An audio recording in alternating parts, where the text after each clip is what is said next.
हाँ पूछो अंकित, क्या डाउट था? Sir del P upon del h del p rho h upon rho g कैसे इक्वल होता है? Del h is equal to rho g के कैसे इक्वल होता है? और ये हमारा हमने लिखा था, हमने बताया था कि ये कांस्टेंट होता है, कांस्टेंट यस होता सर। है ना? इसका मतलब क्या हो, कैसे है समझते, देखो देखो del P change in pressure जो होता है वो होता है हमारा rho g into del H. मतलब चेंज इन प्रेशर किस पे डिपेंड करता है हमारा? वो डिपेंड करता है कि हम कितनी डेप्थ में जा रहे हैं। मान लो ये हमारा कोई कंटेनर है, इस कंटेनर के अंदर कोई फ्लूइड भरा हुआ है, कोई लिक्विड भरा हुआ है, भरा हुआ है। चलो अब हम कहा जा रहे हैं? नीचे की तरफ जा रहे हैं। कितनी हाइट पे जा रहे हैं? एच हाइट पे जा रहे हैं। फिर हम H1 पे थे, फिर H2 पे आ गए, आ गए। तो हम कहा जा रहे हैं? नीचे की तरफ जा रहे हैं। जैसे जैसे हम नीचे की तरफ जाते हैं वैसे वैसे प्रेशर क्या होता है? बढ़ता है, बढ़ता है, बढ़ता है।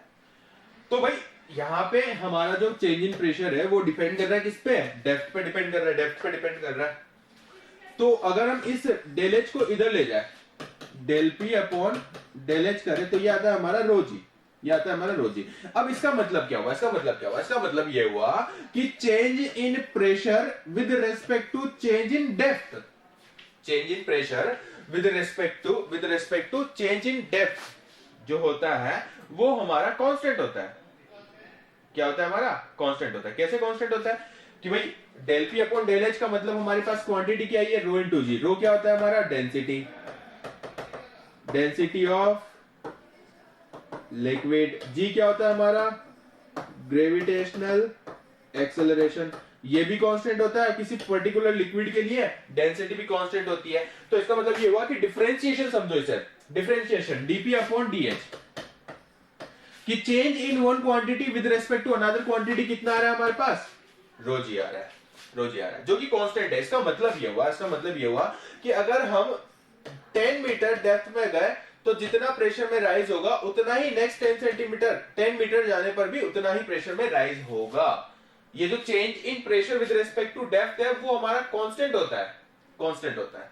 और अच्छे से समझना, एक और एग्जांपल लेते हैं, इसको और अच्छे से समझते हैं कि भाई ये dp अपॉन dh कहां से आया। तो देखो dp is equal to del p is equal to था हमारा rho g into del H था।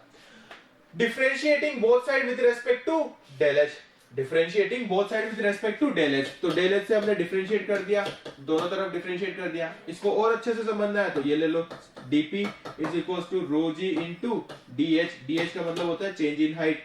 Differentiating both side with respect to change in depth, dh से dh गाय खा गई, dp upon dh is equal to rho g आ गया। Change in one quantity with respect to another quantity that is giving us a constant. Clear है? आया समझ में?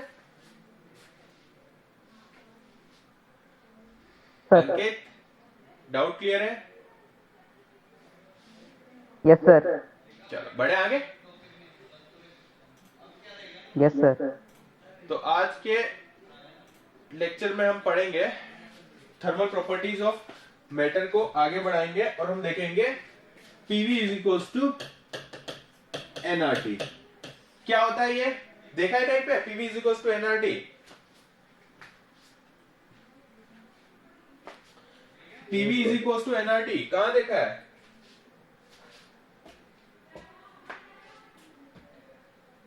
बोलो बोलो बोलो बोलो, कहीं नहीं देखा है? पहली बार देख रहे हो?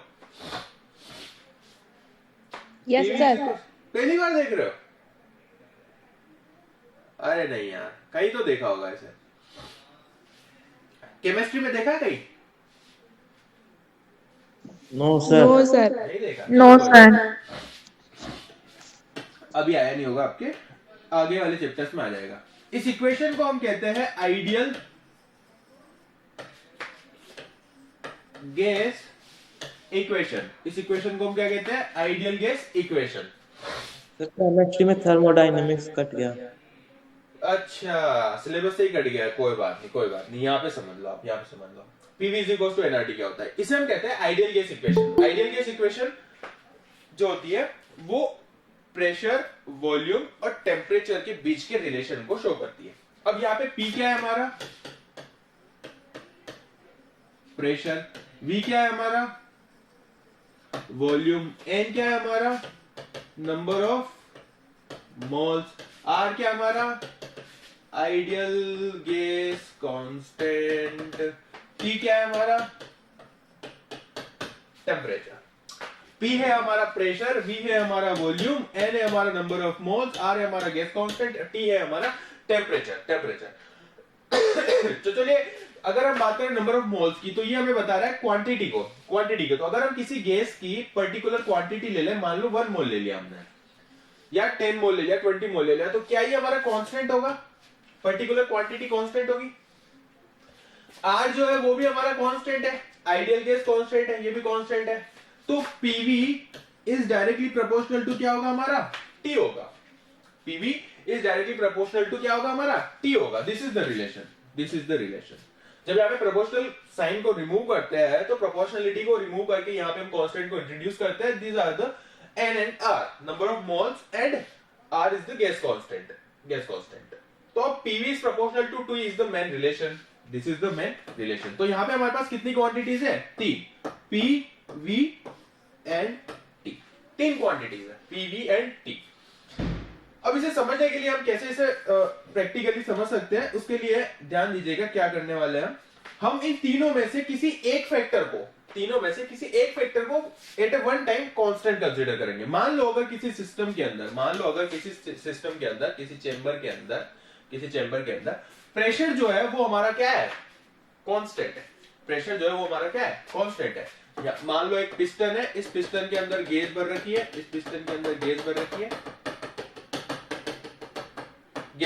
है, और ये हमारा पिस्टन है जो कि मूवेबल है, ये मूव हो सकता है, अप एंड डाउन हो सकता है। अब P क्या है हमारा, कांस्टेंट है, प्रेशर क्या है, कांस्टेंट है। अगर इस इक्वेशन के अंदर प्रेशर को हम कांस्टेंट ले ले, P को अगर हम कांस्टेंट ले ले, तो V is directly proportional to क्या आता है, T आता है। इसका मतलब क्या हुआ, ये हुआ प्रैक्टिकली समझना, फील करना सिस्टम को। नहीं आया समझ में तो फिर पूछना, दूसरे एग्जांपल्स लेंगे। इसका मतलब ये हुआ कि अगर हम टेम्परेचर को बढ़ाए तो वॉल्यूम भी क्या होना चाहिए, बढ़ना चाहिए।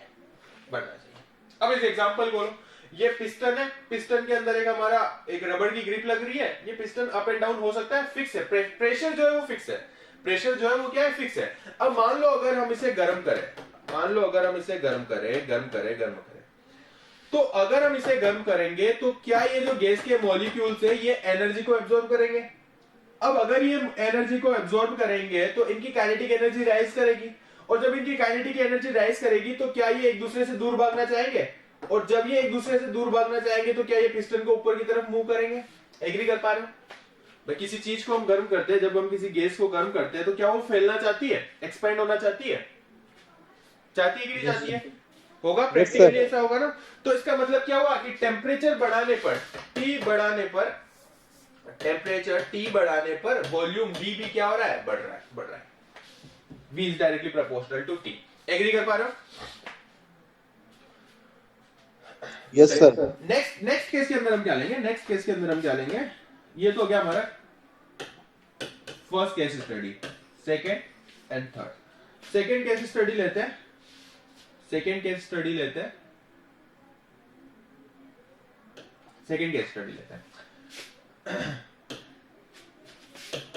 PV is proportional to T। पहले हमने प्रेशर को कांस्टेंट लिया था, अब हम सेकेंड क्वांटिटी वॉल्यूम को क्या लेंगे, कांस्टेंट लेंगे। तो अगर हम वॉल्यूम को कांस्टेंट लेते हैं तो प्रैक्टिकली क्या होता है, और फिर हम उसे देखेंगे कि मैथमेटिकली क्या होना चाहिए था, है ना। तो अगर मान लीजिए इस पिस्टन के ये जो सिरा है इसे हम फिक्स कर दें, मतलब अभी पिस्टन ऊपर नहीं जा सकता, वॉल्यूम जो है वो क्या हो गया, फिक्स हो गया भाई, इसका जो वॉल्यूम है वो क्या हो गया, फिक्स हो गया। अब हम इस पिस्टन को ऊपर नहीं जाने देंगे, यहाँ पे हमने लॉक लगा दिया, दोनों साइड से लॉक लगा दिया। इसे हम क्या कर रहे हैं, गर्म कर रहे हैं। अब हम इस पे टेम्परेचर को राइज कर रहे हैं। अब एक बात बताइए, अगर किसी बंद पिस्टन में टेम्परेचर बढ़ाएंगे तो क्या अंदर का प्रेशर बढ़ेगा या घटेगा, बढ़ेगा ना भाई। और प्रैक्टिकली आपने कहां पे देखा है, ये वाला सिस्टम कहां देखा है, कहां देखा बताओ, हाँ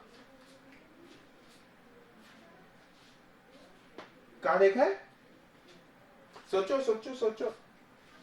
घर पे सर, घर पे घर पे कहाँ पे देखा है? जब बताओ। पानी गर्म करते हैं वो बिल्कुल, जब हम पानी गर्म करते हैं या फिर प्रेशर कुकर के अंदर क्या होता है, ढक्कन को हम लॉक कर देते हैं, यहाँ पे एक सीटी लग रही होती है, जैसे हम टेम्परेचर बढ़ाते हैं अंदर का प्रेशर क्या होता है, बढ़ता है और एक लिमिट के बाद में जब प्रेशर बहुत ज्यादा हो जाता है तो ये सीटी ऊपर हो जाती है उस प्रेशर के कारण और गैस जो वो रिलीज हो जाती है, प्रेशर कम हो जाता है, वापस से सीटी नीचे आ जाती है। क्यों? ताकि ये जो हमारा कुकर है वो फट ना जाए, प्रेशर बढ़ने के कारण। तो एक लिमिट के बाद में हमारी जो है सीटी ऊपर हो जाती है और जो एक्सेस प्रेशर होता है वो रिमूव हो जाता है, फिर से सीटी नीचे गिर जाती है, फिर प्रेशर अंदर बढ़ने लग जाता है। तो इसका मतलब क्या हुआ कि टेम्परेचर बढ़ाने पर प्रेशर भी बढ़ता है। तो क्या हमारा PV is proportional to T में अगर हम वॉल्यूम को कांस्टेंट कर दे तो क्या P is proportional to T आ रहा है? Second observation, P is proportional to T, अगर हम टेम्परेचर बढ़ाएंगे तो प्रेशर भी बढ़ेगा। क्लियर हुआ कंसेप्ट? Yes sir. चले नेक्स्ट, थर्ड पॉइंट।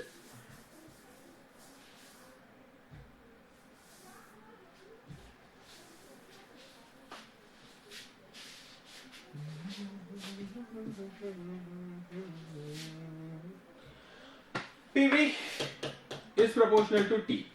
P को पहले कांस्टेंट लिया था हमने, सेकंड केस में V को कांस्टेंट लिया था, थर्ड केस में हम किसको कांस्टेंट लेंगे? T को कांस्टेंट लेंगे। जब हम टेम्परेचर को कांस्टेंट लेंगे तो PV में क्या रिलेशन बनेगा हमारा? P is inversely proportional to V। Agree कर पा रहे हो? इसको ऐसे समझो, PV is proportional to T है तो P is proportional to T by V हो जाएगा। T अगर हमारा कांस्टेंट है तो P inversely proportional to V हो जाएगा। तो P is inversely proportional to V। मतलब क्या हो रहा है? मतलब सिस्टम हमें ये कहना चाह रहा है, थ्योरेटिकली मैथमेटिकली ये कहना चाह रहा है ये कि भाई प्रेशर बढ़ाने पर वॉल्यूम घटना चाहिए और वॉल्यूम बढ़ाने पर प्रेशर कम होना चाहिए। अब ऐसा होता है या नहीं होता है, देखते हैं। ऐसा होता है या नहीं होता है, देखते हैं।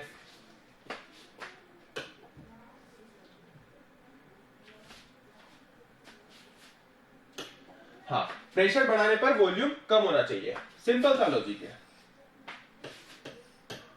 पिस्टन है, अंदर गैस है, अंदर क्या है? गैस है। अब अगर हम इस पे प्रेशर बढ़ाए, अरे क्लास चल रही बाबा, अगर हम इस पे प्रेशर बढ़ाएंगे तो क्या पिस्टन थोड़ा सा नीचे की तरफ आएगा? और जब पिस्टन नीचे की तरफ आएगा तो क्या वॉल्यूम जो है वो कंप्रेस हो जाएगा, कम हो जाएगा, वॉल्यूम डिक्रीज हो जाएगा। पहले वॉल्यूम इतना था, अब वॉल्यूम इतना सा हो जाएगा जब हम प्रेशर बढ़ाएंगे। एग्री कर पा रहे हो? क्लियर है? वापस रिपीट करना। वापस से रिपीट करते हैं।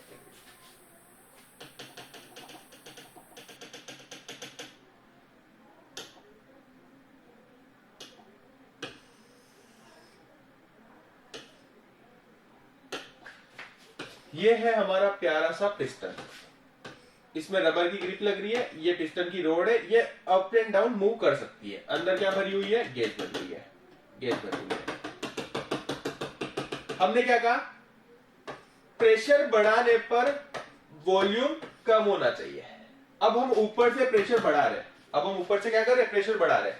तो पिस्टन क्या हमारा नीचे की तरफ खिसकेगा और क्या ये जो गैस के मॉलिक्यूल्स जो थे वो हमारे कंप्रेस होकर के, गैस के जो मॉलिक्यूल्स थे वो हमारे कंप्रेस होकर के पहले इतना वॉल्यूम कवर कर रहे थे, अब ये इतना वॉल्यूम कवर करेंगे। तो क्या प्रेशर बढ़ाने पर वॉल्यूम कम होगा? हाँ। होगा कि नहीं होगा? भाई किसी चीज को जब हम कंप्रेस करते हैं, प्रेशर बढ़ाते हैं तो वॉल्यूम कम होता है, सिंपल सा लॉजिक है। तो बिल्कुल जी हाँ, जो हमारा थ्योरेटिकल कंसेप्ट कह रहा है वही हमारा प्रैक्टिकल कंसेप्ट भी कह रहा है, दोनों मैच हो रहे हैं, इसका मतलब हम सही जा रहे हैं। तो यहां से हम देख सकते हैं कि आइडियल गैस इक्वेशन को जब भी हमें बनाना हो, तो हम क्या करेंगे? हम शुरुआत करेंगे यहां से, P is inversely proportional to V। हम शुरुआत करेंगे यहां से that the volume is directly proportional to temperature, second pressure is also directly proportional to temperature, and third the pressure is inversely proportional to volume. So combining all the three laws together we can say that PV is directly proportional to T. Now removing the proportional sign we can get that PV is equals to RT. R is the gas constant. Now For 1 mole of gas, PV is equals to RT is really very important and satisfied if the quantity of substance is 1 mole. But if there are n mole of gas are present, then PV will be equals to NR and T. Pressure, volume, number of moles, gas constant and temperature. PV is equals to nRT. Clear है? आया समझ में? Yes, sir. Yes, sir. तो ये था हमारा ideal gas equation, जो कि 3 लॉस को कंबाइन करके इसे हम बोल्स लॉ, चार्ल्स लॉ भी कहते हैं। बट आप केवल इतना ध्यान रखिए आइडियल गैस इक्वेशन कैसे बनती है, क्या रिलेशंस होते हैं, किस तरह से ये चीजें डिराइव होती है। चलिए नेक्स्ट टॉपिक है हमारा थर्मल एक्सपेंशन। नेक्स्ट टॉपिक है हमारा थर्मल एक्सपेंशन। Thermal expansion.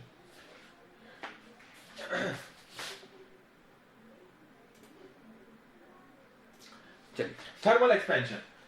हाँ, मुझे बताइए अगर हम किसी चीज को गर्म करें, अगर हम किसी चीज को गर्म करें तो वो फैलेगी या सिकुड़ेगी? वो फैलेगी या सिकुड़ेगी? बताइए। किसी चीज को गर्म करने पर फैलेगी ना, एक्सपेंड होगी। तो most of the materials have the quality of expansion when they are heated up. और जब हम किसी चीज को गर्म करते हैं तो मोस्ट ऑफ द मटेरियल्स की क्वालिटी होती है कि वो फैलती है। मोस्ट ऑफ द मटेरियल की क्वालिटी होती है कि वो फैलती है। उसी को हम कहते हैं थर्मल एक्सपेंशन। अब जो थर्मल एक्सपेंशन है वो भी होता है हमारा 3 टाइप का। थर्मल एक्सपेंशन हमारा 3 टाइप का होता है। एक तो होता है हमारा लीनियर, दूसरा होता है सरफेस और तीसरा होता है वॉल्यूम। एक होता है हमारा लीनियर, एक होता है हमारा सरफेस और एक होता है हमारा वॉल्यूम। सिंपल सा लॉजिक है। सर जो कई ऑब्जेक्ट्स होती है जो सिकुड़ती भी तो है। हाँ, कई, तभी मैंने कहा most of the material expends when they heated up. अब आप कहेंगे कि सर प्लास्टिक को जलाने पर वो सिकुड़ता है, सर है ना? तो most of the material expends, लेकिन प्लास्टिक जो है वो भी थर्मल एक्सपेंशन को शो करता है। प्लास्टिक जो है वो भी थर्मल एक्सपेंशन को शो करता है। सर कैसे? हमने तो देखा प्लास्टिक को जलाया वो एकदम से सिकुड़ जाता है। अरे बाबा ऐसे समझो, मान लो प्लास्टिक का आपका एक रोड है, प्लास्टिक की आपकी एक रोड है। जब आप प्लास्टिक की रोड को गर्म करोगे तो प्लास्टिक की रोड फैलेगी कि नहीं फैलेगी? Yes sir. है कि नहीं? सर नहीं सर आपने तो रोड ले ली, हम तो सरफेस लेंगे। कोई बात नहीं, सरफेस ले लो। प्लास्टिक की एक मोटी शीट काटो, उसे गर्म करो। जलाना नहीं है, गर्म करना है। जब हम उसे गर्म करेंगे तो शीट फैलेगी या सिकुड़ेगी? फैलेगी।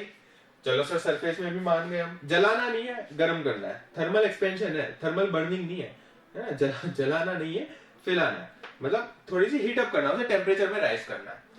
3 डायमेंशन के अंदर रोड को थोड़ा सा मोटा ले लो भाई, पतला वायर भी फैलता है, और मोटी रोड ले लो अगर आप प्लास्टिक की, उसे भी आप हीट अप करोगे तो वो भी फैलेगी। तो मोस्ट ऑफ द मटेरियल जो है उनकी क्वालिटी होती है कि they will expand when we heated up. तो जब हम उन्हें हीट अप करते हैं तो वो एक्सपेंड हो जाते हैं। अब अगर मान लीजिए कोई पतला वायर है या 1 डायमेंशनल ऑब्जेक्ट है तो उसे हम कहेंगे लीनियर एक्सपेंशन।